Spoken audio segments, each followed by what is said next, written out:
Bonjour à tous les amis, c'est Vola et Patient, on se retrouve dans une nouvelle vidéo.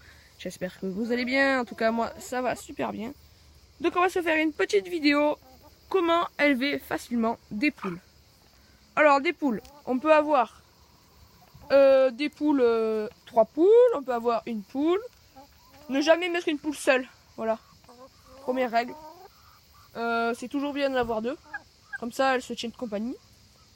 Et un exemple, moi j'avais donc cette poule là qui était seule. J'ai eu les deux coups nus. Elle ne pondait pas. J'ai eu les deux coups nus, elle s'est mise à pondre.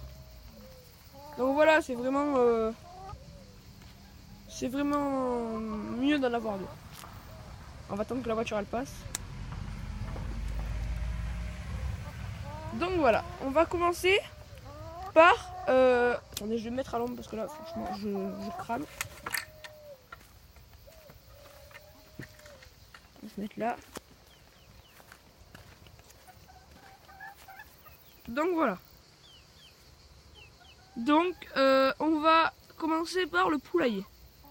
Le poulailler, il est essentiel d'avoir un cabanon, enfin, ou un cabanon, ou un clapier, ou ce que vous voulez, mais qu'on puisse fermer et que les poules se sentent en sécurité. Il faut qu'elles soient en sécurité. Parce que s'il y a un prédateur qui passe, donc on a les différents prédateurs, il peut avoir principalement le renard. Deux, on peut avoir les chats moins, mais il y a certains chats que oui. On peut avoir la belette, la fouine, on peut avoir la martre, on peut avoir ah merde, le putois. Oui, le putois, il peut venir s'attaquer. Le putois, pas confondre avec la moufette. Le moufette, c'est beaucoup plus gros, ça ressemble à un blaireau avec des lignes, voilà. Le putois, c'est comme une belette, comme une fouine, voilà. Donc voilà, on peut avoir tous ces prédateurs-là. Et puis, on peut avoir aussi, bien sûr, le prédateur à deux pattes, hein, comme on connaît. C'est-à-dire nous, les humains. Il y a énormément de poules voilà, qui se font voler. Donc voilà. N'hésitez pas à mettre un cadenas sur vos poulaillers. Le cabanon en fait. Surtout. Après, donc voilà, le cabanon, faut qu'il soit vraiment solide, qu'en dessous les prédateurs ne peuvent pas passer. Moi j'ai une dalle en béton parce que c'est directement sur la terre. Mais si vous avez un poulailler en bois, ça va très bien. Après, de quoi on va parler? On va parler du poulailler, l'enclos. L'enclos, voilà, faut qu'il soit adapté à vos 3 poules. Si vous avez... Attendez, on attend la voiture qu'elle passe.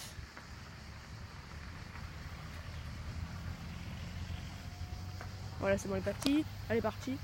Donc voilà, si votre enclos est, on va dire... Là, mon enclos, il fait, je crois... On va remesurer, mais je crois qu'il fait 4 mètres par 6. Comme ça. Attends, c'est simple, il y a 1m50. 1m50 plus 1m50. C'est 3 mètres. Et là, 3 mètres... je sais pas combien il doit avoir. Bon bref, voilà, un enclos. Je vous mettrai ça dans la description. Vous allez voir juste en dessous. Je vais tout vous mesurer. Donc voilà pour l'enclos. Après, on va voir le problème. Si vous habitez dans une région où il fait assez chaud, les poules vont avoir très chaud parce qu'elles ont des plumes, donc forcément elles vont avoir plus chaud. Ce qui est bien, moi je conseille d'avoir des arbres dans vos poulaillers. Comme là on a un buisson, enfin un arbre que j'ai taillé en buisson. Donc ça retrouve une belle surface du poulailler. Après là pareil, on a un arbre qui monte assez haut. Voilà, j'ai mis des sortes de tôles incurvées comme ça pour avoir de l'ombre. Les poules puissent rentrer dans les tôles pour avoir de l'ombre. Bien sûr, elles ont le cabanon, mais il fait beaucoup plus chaud à l'intérieur. Et après, on a ce... Je sais pas si vous voyez bien. Ces briques avec une sorte de grosse planche dessus. Et donc voilà, là elles peuvent aller se mettre à l'ombre. Et ce qui est très essentiel, les poules adorent ça. Vous prenez votre tuyau d'arrosage et alors vous le faites couler dans le poulailler entier. Ça fait une grande mare, les poules vont patauger dedans et alors là voilà, ça ramollit la terre. Les poules peuvent gratter et voilà. Après on a oui voilà, après avec l'eau aussi on peut mettre le tuyau dans l'eau, dans l'aliment de dans l'eau de boisson, dans la casserole. Et là on peut laisser couler, comme ça fait toujours de l'eau fraîche en permanence. Là vous voyez, elle était en train de boire. Ah non, vous voyez pas parce qu'il y a le grillage. Voilà, elle boit. Voilà, après on va passer à l'alimentation. Ça va se diriger vers là, dans mon armoire à graines. Alors, voilà, les graines, il faut les maintenir dans des bacs fermés, il ne faut pas les mettre dans des sacs. Les souris viennent et ils les mangent. Attends, j'ai flippé là. Ah non, c'est bon, c'est ça, c'est un criquet. Donc voilà, pour vos poules, on va avoir besoin d'un mélange équilibré. C'est pareil que nous, voilà, il faut qu'elles mangent équilibré aussi, nos poules.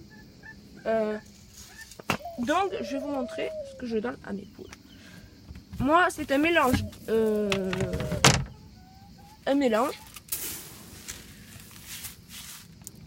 se mettre là.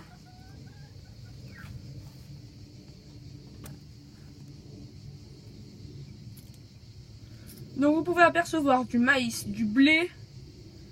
On a des coquilles d'huîtres. Je vais essayer d'en vous en trouver. Après, on a du millet, sûrement. On a...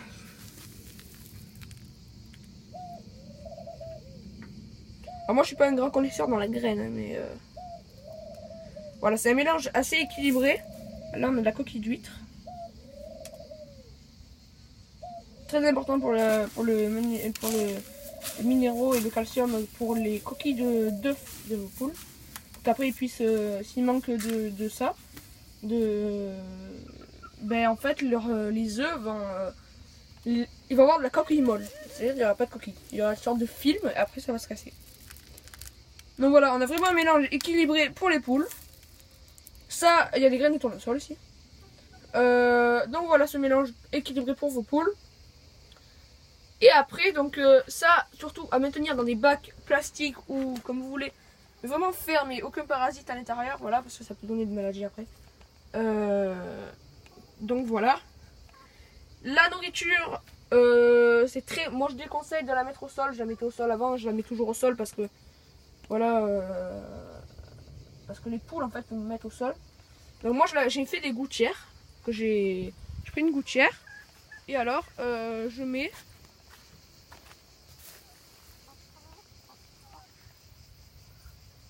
voilà dans cette gouttière. Et alors les poules viennent manger dedans, il n'y a pas de souci. Vous mettez votre petit mélange dans la gouttière ou dans votre mangeoire que vous avez déjà. Moi j'avais une mangeoire avant mais c'était plus facile la gouttière. Et alors, vos poules viendront manger dans votre gouttière et mangeront un mélange équilibré. Vous pouvez aussi donner à vos poules tout ce qui est déchets alimentaires. Alors, à éviter la pomme de terre.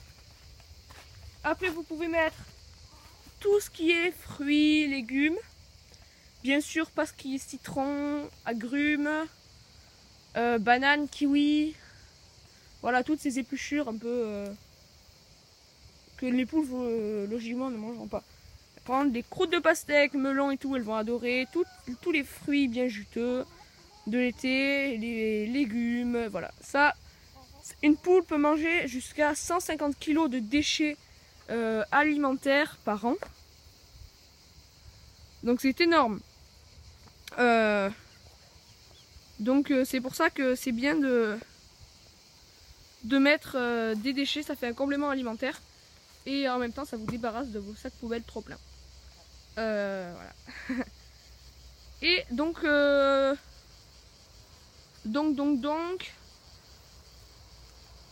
qu'est-ce que j'allais dire?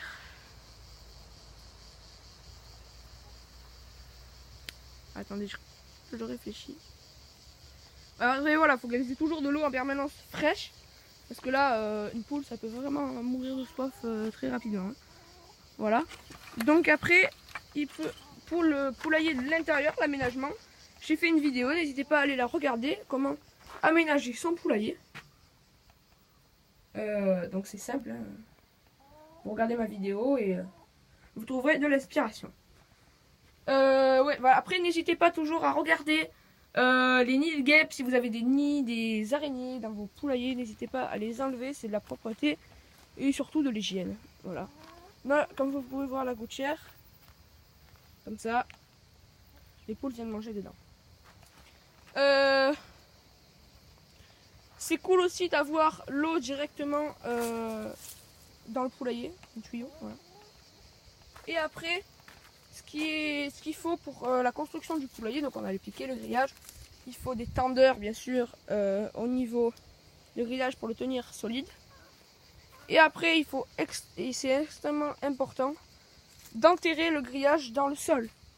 Donc là, il est enterré, là on voit pas bien, de 10 cm dans le sol. Même, non, il est enterré de 20 cm, je crois, dans le sol. Pour pas que tous les petits prédateurs puissent entrer. Voilà. Et après, bien évidemment, pour avoir des œufs, il n'y a pas besoin d'avoir un coq. Juste parce qu'il y en a qui croient qu'il faut avoir un coq absolument pour avoir des œufs. Donc non, pas du tout. Les poules pondent sans coq. Et alors, si vous voulez un coq, là, ça sera pour avoir des poussins.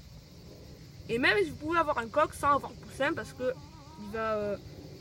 il va féconder la poule, mais il ne va pas.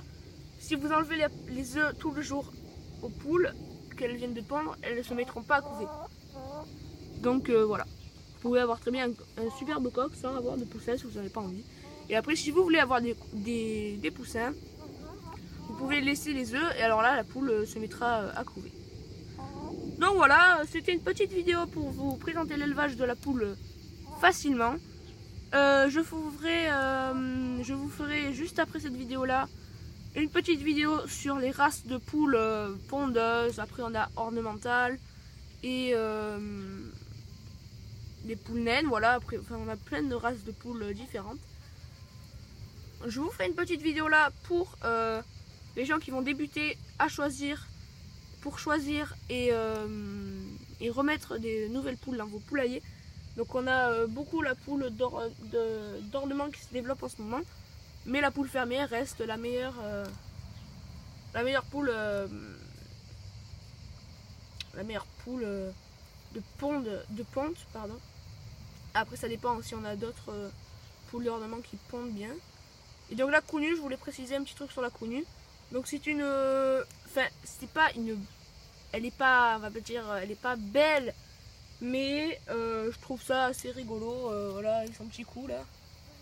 Donc c'est une poule qui est très lourde, donc pour les poulets de chair c'est super. Et après ce sont des superbes pondeuses. Donc voilà, je les recommande pour ceux qui veulent avoir beaucoup d'œufs et qui veulent pas forcément de la beauté dans leur poulailler. Et qui veulent manger du poulet. Voilà.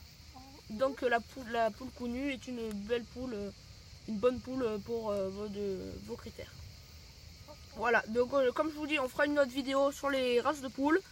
Et on se dit à la prochaine, n'hésitez pas à commenter, partager, à liker et surtout à vous abonner, ça ferait super plaisir. Allez, ciao les amis!